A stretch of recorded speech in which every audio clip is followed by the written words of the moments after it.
وليه ما يكونش بسببك انت والسنيوره؟ انت الكبير، المفروض يفرح بيك انت اول واحد.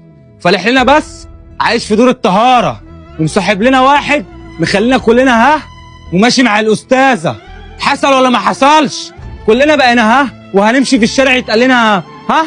ولا فوق يد من اللي انت بتشربه ده، المخدرات هتسوحك قسما بالله كسر عظم وشك. دي اختنا يا المخدرات بتسوح بس ما بتعميش. بقول لك شايفهم بعناية الاتنين دول، وهي قدامك هيسألها. بيت الكلام اللي هو بيقوله ده حصل؟ يبقى حصل. فضحتينا. بقى تيجي منك انت يا صاحب عمري وتقول لي اخوك المخدرات مسوحاه؟ لا ده فايق وفايق قوي كمان. انا اللي ما كنتش فايق لك. انت طلعت خسيس اصلا ياض. ايه ده بس انتوا لسه هتتكلموا معاه؟